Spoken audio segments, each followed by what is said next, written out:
Selamat pagi. Di kota Surabaya ada sebuah pasar yang dahulu pernah menjadi pusat perdagangan rempah-rempah pada zaman kolonial Belanda, yaitu Pasar Pabean Surabaya.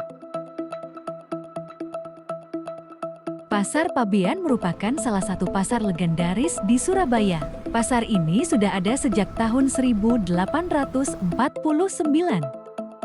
Pada storyboard yang menempel di dinding Pasar Pabean tertulis Pasar Pabean telah ada sejak 1849 yang awalnya berbentuk pasar kremping seperti pasar di desa pada umumnya. Bangunannya terdiri dari 3-4 saf bangunan kremping yang berbatasan dengan jalan kampung.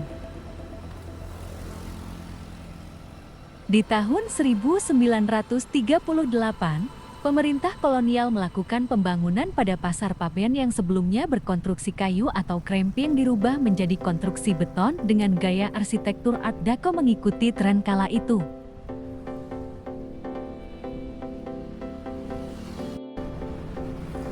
Menurut sejarahnya, Pasar Pabean merupakan pusat perkulakan rempah-rempah dan bumbu dapur, karena letak Pasar Pabean berdekatan dengan Pelabuhan Kalimas yang menjadi jalur mudik mengangkut rempah-rempah. Pasar Pabean ini pasar tua di kota Surabaya.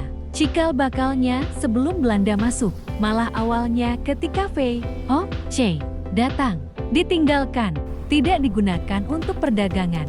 Tapi setelah VOC bangkrut dan diambil alih oleh pemerintahan Belanda dan direnovasi bangunannya, makanya lebih diperdayakan ketika diambil alih pasca bangkrutnya VOC.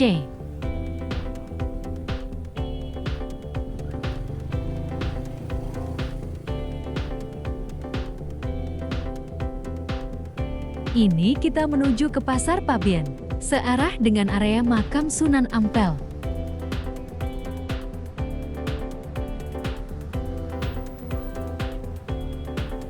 Menurut sejarahnya, Pasar Pabean merupakan pusat perkulakan rempah-rempah dan bumbu dapur, karena letak Pasar Pabean berdekatan dengan Pelabuhan Kalimas yang menjadi jalur mudik mengangkut rempah-rempah.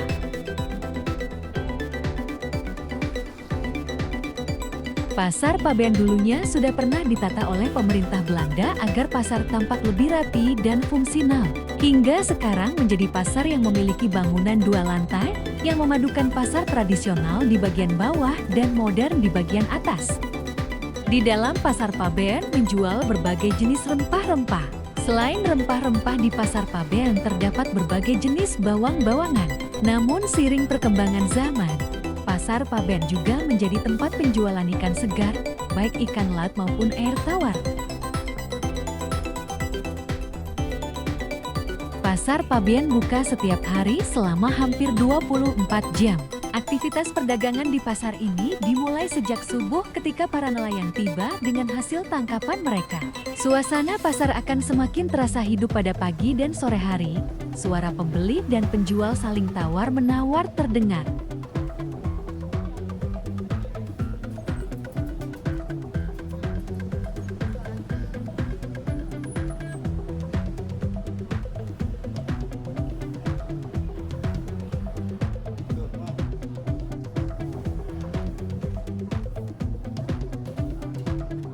Kita masuk dulu ke dalam Pasar Pabean.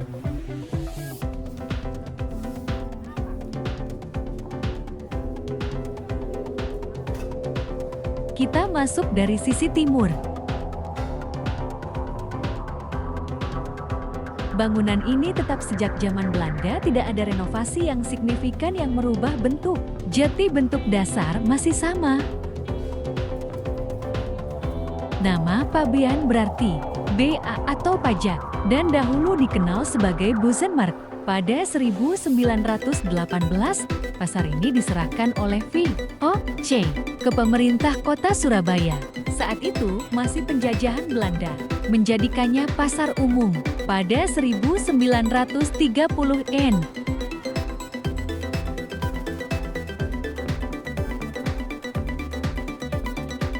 Komoditas utama di Pasar Pabean: pusat grosir rempah-rempah dan bumbu masakan, bawang merah dan bawang putih, Dijual dalam skala karungan maupun acaran dengan kondisi segar. Cabai dan bawang bombay. Pasokan melimpah untuk kebutuhan rumah tangga maupun bahan baku kuliner. Bahan jamu tradisional. Berbagai empon-empon, rempah kering, dan obat-obatan tradisional.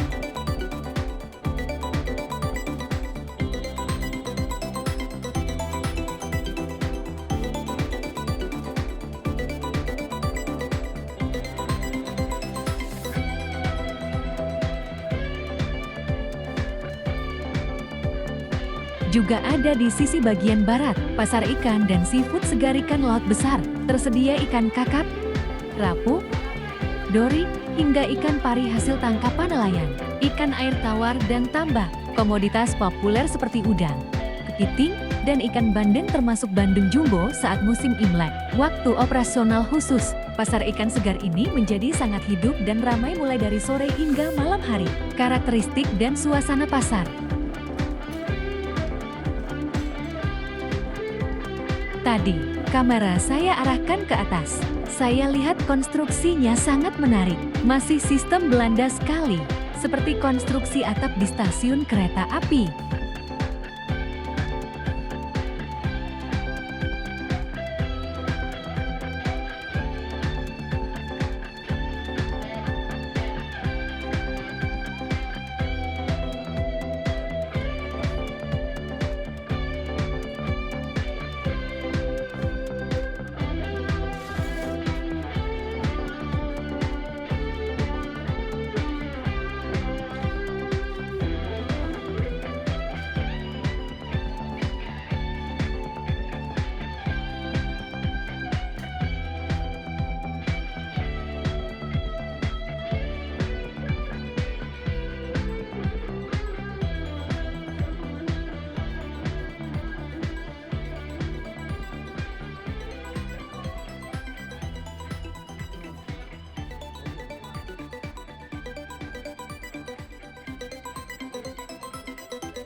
Ini area sisi barat, area ikan-ikanan.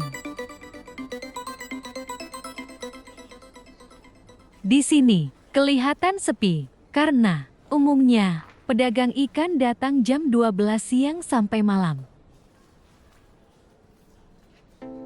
Ada cerita yang sudah dilupakan. Di Pasar Pabean dulu pernah ada rel tram yang menghubungkan stasiun kota atau stasiun Semut dengan Pasar Pabean.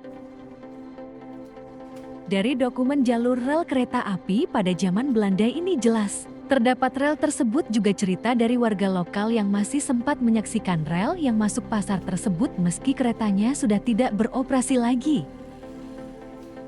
Ini kereta api sampai ini jurusan kali masuk itu pinggir jalan sebelah kanan pinggir ini. Iya. Asmoni sinten, Pak? Ya Pak Sukanan.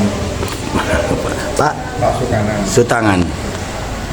Jadi kereta api ini sampai ting mriko niku, ting mriki, ting tengah niki. Hah? Tembus pasar mriko. Nggih.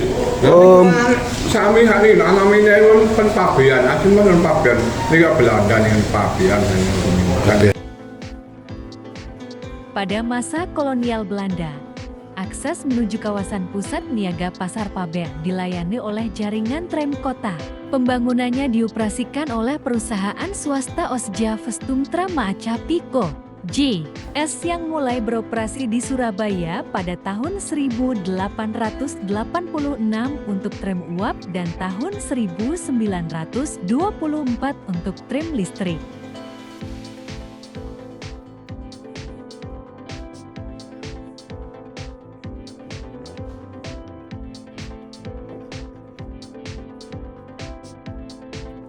Berikut adalah detail sistem transportasi yang melintasi area Pasar Pabean pada masa tersebut. Jalur tram tepian Kalimas pada tahap awal diresmikan sekitar 1890 sampai 1897. Rute tram melintasi tepian Sungai Kalimas yang terhubung langsung dengan pusat ekspor impor di Jembatan Merah, kawasan Pasar Besar, dan area Pasar Pabean. Tujuan pembangunan. Tram ini dibangun untuk mendukung perputaran ekonomi dan logistik kolonial, sehingga komoditas dari pelabuhan, kapal-kapal di Kalimas, dan pasar tradisional dapat didistribusikan dengan cepat.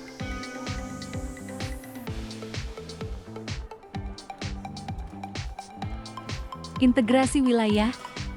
Jalur ini menyambungkan simpul-simpul utama Surabaya dari wilayah pelabuhan Ujung di utara hingga ke Wonokromo di selatan, terhubung juga ke rute barat menuju Pasar Tur.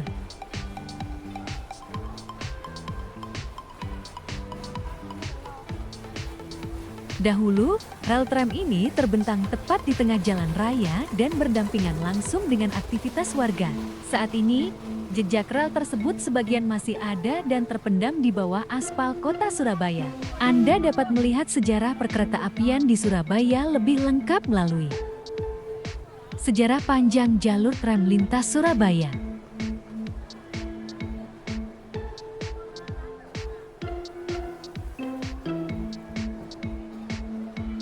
Pada zamannya tram menggerakkan perekonomian kota. Para buruh yang umumnya tinggal di luar kota sangat bergantung pada tram untuk mencapai tempat kerjanya.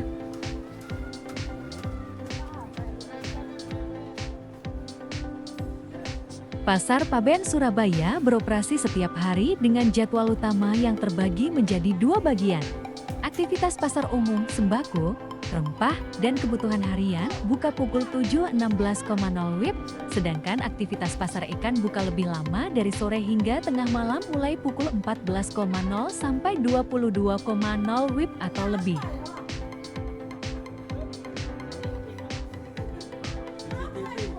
Pada zaman Belanda ada restoran Wantong adalah salah satu rumah makan Tionghoa legendaris yang pernah beroperasi di kawasan Pasar Pabean, Surabaya. Berikut adalah rangkuman sejarahnya. Era kejayaan awal abad ke-20, rumah makan ini berdiri pada masa kolonial, tercatat beroperasi sejak sekitar tahun 1920-an dan menjadi pusat kuliner mewah bagi masyarakat Tionghoa. Saat ini, restoran Wantong sudah tidak beroperasi lagi. Namun, tradisi kuliner Tionghoa legendaris di area tersebut masih bisa ditemukan di rumah makan saudara yang berada di kompleks dalam pasar.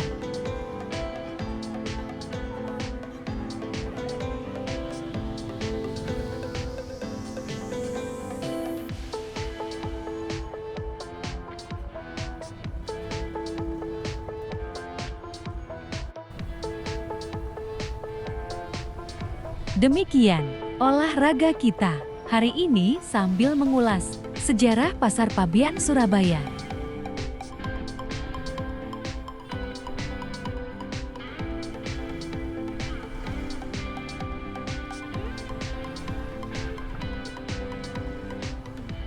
Di sini, di area ini, di sebelah selatan Pasar Pabean, adalah area pecinan area untuk etnis Tionghoa pada masa itu.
Kita mencoba Lewat di tepi sungai sebelah timur Jembatan Merah, nama jalannya Jalan Kalimas Barat.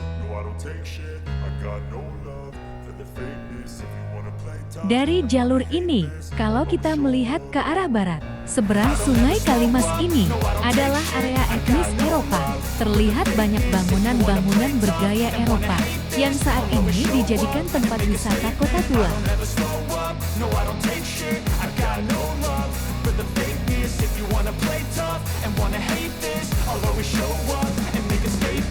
Everything I do so instinctive and so passionate. Every word I move so descriptive like an adjective. I got a vendetta against people who patented being negative when you should be getting after it.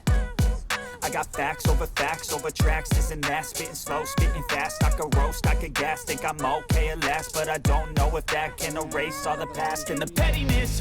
A reflection of the emptiness, hilarious. You think you're worth my time, you're delirious, mysterious, because you hide behind a fake exterior, inferior. You know I'll always be a bit superior. Get off of me, this ain't no humble brag. I want you to hear words, you can say them back. I want you to feel free from the chains at last, and to believe in what you got, it was built to last, yeah. Now that I've been put through hell, I never got anyone's help. I had to do it all myself. I don't ever slow up, no I don't take shit. I got no love for the fakeness. If you wanna play tough and wanna hate this, I'll always show up. Setelah di ujung jalan Kalimas Barat, kita kembali ke Jembatan Merah. For the fakeness, if you wanna play tough and wanna hate this, I'll always show up and make a statement. Gonna learn the consequence of being incompetent. Mental health is confidence, dreams and some Di timur Kalimas adalah area etnis Tionghoa dan Arab, sedang di barat Kalimas adalah area etnis Eropa. Make yourself unstoppable. Dreams are irresponsible, but they're always possible. If you just believe, you could be so remarkable. Thoughts in my head, a collage and they spread. I'll be great one day, going off of my meds. No, I'm not giving up. Sampai di sini dulu cerita kita hari ini. Untuk selanjutnya, tentang sejarah lain, kita sambung pada olahraga bersepeda lain hari. Salam sehat. Now that I've been put through hell, I never got anyone's help. I had to do it all myself. I don't ever slow up, no I don't take shit.